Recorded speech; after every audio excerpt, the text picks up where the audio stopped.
Thank you for joining me today. It's Brian Gubernick, and welcome to the No Days Off podcast, where we believe that every single day brings a new opportunity to get better. Today, I want to talk about health, and specifically, I want to talk about stress management. Here's the scoop.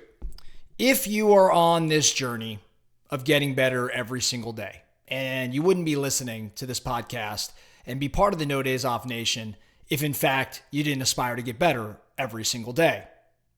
If you're on this journey, there is no question that you will have periods, moments of stress. You have a string of days, maybe even a string of weeks, potentially even months of higher stress. Why? Because you're a high achiever, because you push, you strive for bigger and better things.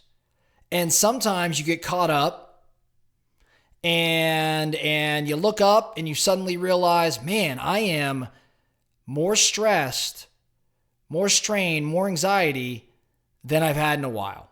We all go through these periods of time. No matter how hard we work on our health or our focus or our time management, it's going to creep. It's going to come up. And I'm talking about this topic today because recently for me, I've noticed that my stress levels have increased. I've noticed that my behavior has changed a little bit. I recognize that in some of my relationships, I'm a little shorter in conversations I'm having. I'm a little bit quicker to emotion. I'm feeling a little groggier, a little crankier. And, being at this for a little while, these are signs of me being a little too overstressed. And I say overstressed because I think there's an advantage to having a bit of stress as well. Right. So I think, and maybe some of you disagree with this, but I do think that there's benefit in getting things done and accomplishing things to have a bit of stress on you. But when you run in the red for too long, you start to show up differently. And I feel like maybe, just maybe, I've been doing that as of late. So I had to take a step back and I had to go back to my old notes where I've got, in my notebook, a model or things I need to do or think around when stress feels a little bit higher than it should be. In no exact order, I want to share the things that are on my mind, what I'm doing. And maybe they help you out too if you're in a moment of stress or when you are in a moment of stress. The first thing is, I think about what Mac Newton, friend of our podcast, always says, attitude is everything.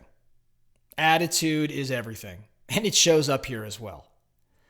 Positive attitude for me, making sure that my mind is right, regardless of stress or whatever it may be, being optimistic, maintaining a positive mindset, my attitude is everything. So sometimes it's almost, even if I don't feel great, if I drive or strive, I should say, to have a positive attitude, you almost fake it till I make it in a strange sort of way. Like I'm going to convince myself I'm happy. I'm going to convince myself I'm excited. I'm going to convince myself I'm positive. Well, I become that person. So in terms of managing stress, I got to check my attitude. Next thing I got to do, I have to be especially sensitive to stressful people and situations. In other words, I've got to avoid stressful people in situations. Now, I want to do that all the time, but when I already feel like I'm under high stress, I got to get away. I got to create a distance between environments, situations, and people that I deem to be stressful. Because my experience with this is when I feel that way and I'm around an environment that's like that as well, it increases my stress levels.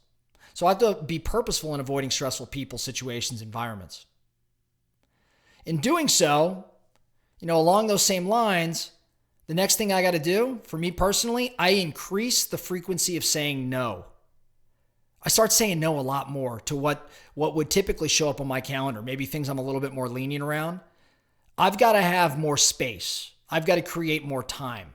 And the best way for me to do that is to make certain that there are no marginal, non-important items on my calendar, in my personal and in my business life.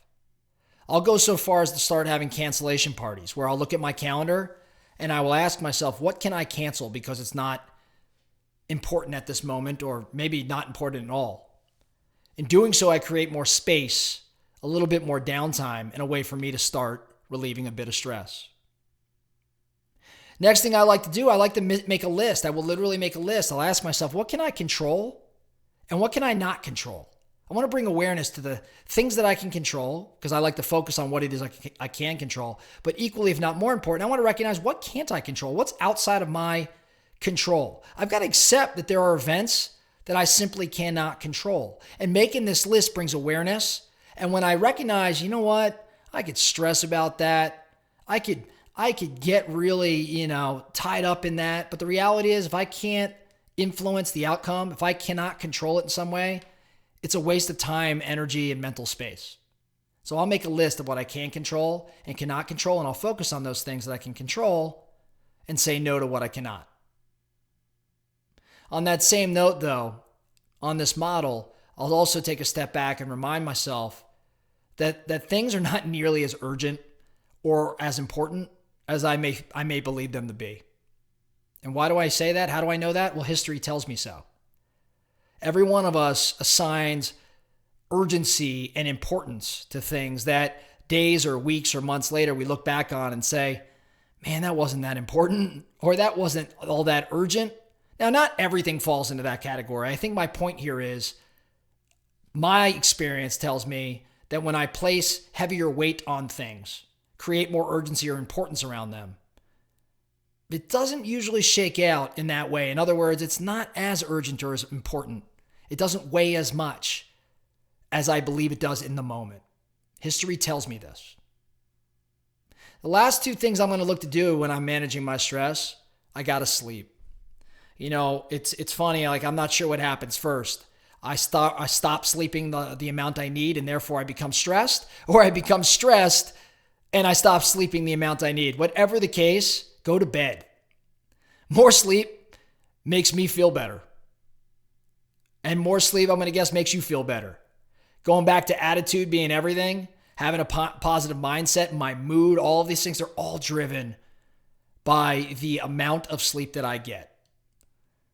Let's be honest, man. 5 or 6 hours of sleep is not enough. I don't know if you need 9 or 10, but there's a difference between me at 7.5 hours and me at 5.5. Me at 7.5, even in stressful scenarios, behaves a lot differently than me at 5.5. Along the go to sleep, I also think about checking your food. This is not a food episode, but your food matters. Time of day you're eating, what you're consuming, how healthy it is. These things all impact mood and stress. And the very last thing when it comes to stress management for me, I got to turn off my phone, I got to turn off TV, and I especially got to turn off news. Now, I'm not saying disconnect from all things, though that is nice. But these things that create stress, like headlines that may catch my attention or drive emotion, or shows that are kind of fruitless, kind of pointless, maybe entertaining, but a waste of time. For me, I start going in my own head and say, I'm wasting time and I'm just creating more stress. I just got to eliminate that stuff. And if I want to bring it back, I do, but once my stress levels are back under control. So I'm talking about managing stress because, again, I'm kind of in a moment where I feel a little bit more stressed. And if I go do these 7 or 8 things I described, I'll get things back under control. I'll feel a lot better. All of these are important. Some of them are more important on certain days. My hope is that you can look at this list and maybe 1 or 2 or 3 of these things, or maybe all of them, actually helps you today, if in fact you're under stress. And if it's not today, when it comes about, I want you to come back to this episode. I want you to listen to it. And I bet you're violating some of these things. And if you just put them into practice, your stress levels may decrease as well. That's all I have for you today. The No Days Off podcast. Thank you so much for listening. And remember, every single day brings a new opportunity to get better. So let's get after it.